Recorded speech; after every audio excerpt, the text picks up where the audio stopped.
On the shores of a small coastal village, where the golden sand kissed the azure waters of the ocean, there lived a fisherman named Mateo. Mateo's life was simple. He had a modest wooden boat, a small house shaded by palm trees, and a loving family. Every morning he set out to sea, casting his nets and gathering enough fish to feed his family in trade for essentials. He spent his afternoons with his children, his evenings with his wife, and his nights under the starlit sky, contemplating the rhythm of the waves. Mateo's days were peaceful, but not everyone saw his life that way. One sunny morning, as Mateo unloaded his catch at the village dock, a man in a sharp suit approached him. The man was a wealthy businessman named Alexander, who had come to the village on vacation.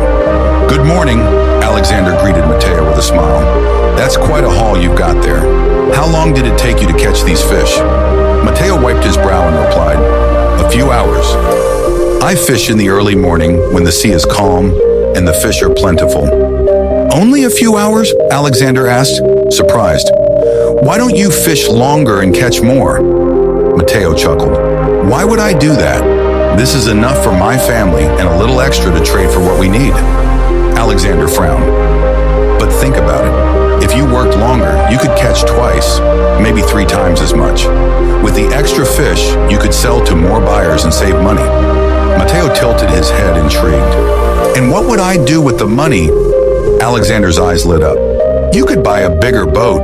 With a bigger boat, you could catch even more fish. Eventually, you could buy a fleet of boats and hire other fishermen to work for you. You could build a thriving business and become a wealthy man like me." Mateo scratched his chin thoughtfully. "And after I become wealthy, what would I do?" Alexander's smile widened. "Then you could retire. You'd have all the time in the world to relax, spend time with your family, and enjoy life." Mateo's eyes sparkled with amusement. "But isn't that what I'm already doing?" Alexander was taken aback.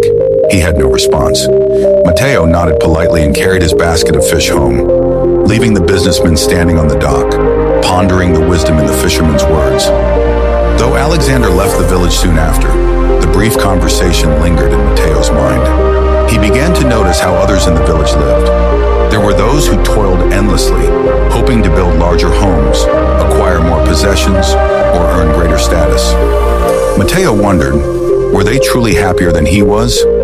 One evening, as the sun dipped below the horizon and painted the sky in hues of orange and pink, Mateo sat with his wife, Sophia, on their porch.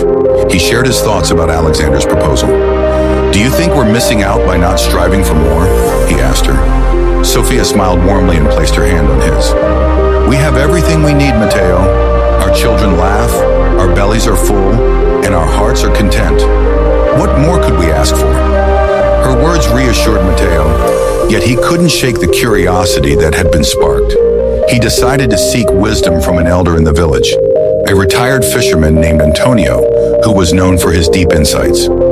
The next morning, Mateo visited Antonio, who was sitting under a banyan tree weaving a fishing net. Mateo explained his encounter with Alexander and shared his doubts. Antonio listened carefully and then smiled. "Let me tell you a story, Mateo." He set down his work and began. "There was once a teacher who stood before his students with a large glass jar. He filled the jar with large rocks and asked his students if it was full. They said yes. Then he added pebbles, which filled the spaces between the rocks, and asked again. The students agreed it was now full.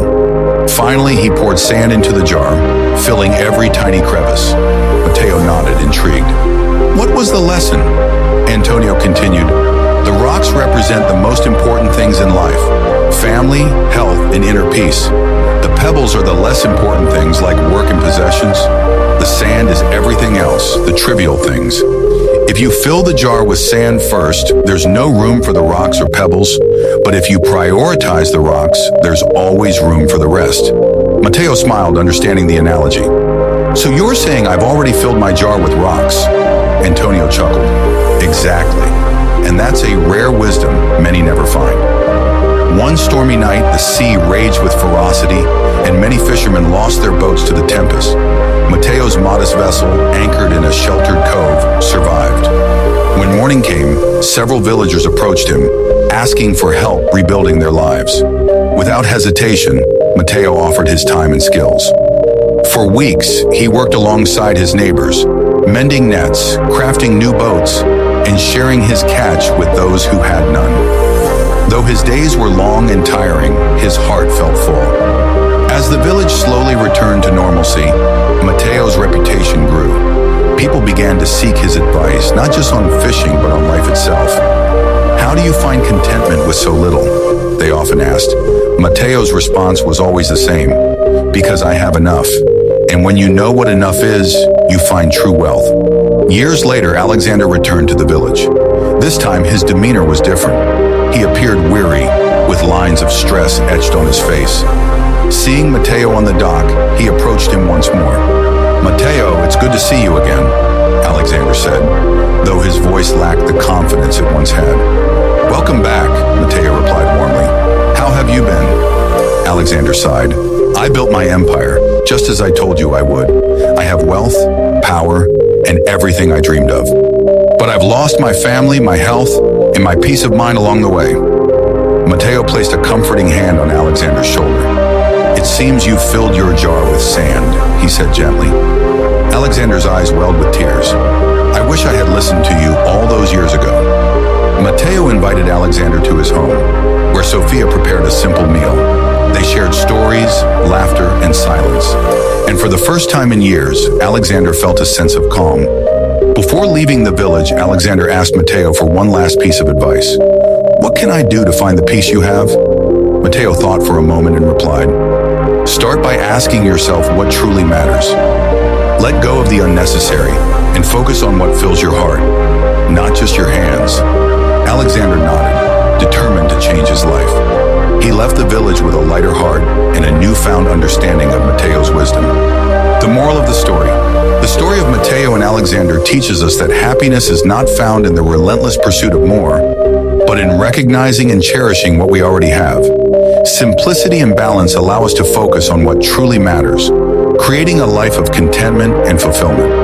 In a world that often equates success with accumulation, Mateo's wisdom reminds us that less can indeed be more. By filling our lives with the rocks of love, health, and peace, we discover the true wealth that no amount of material possessions can provide.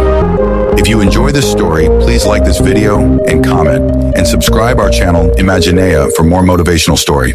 Thanks for watching.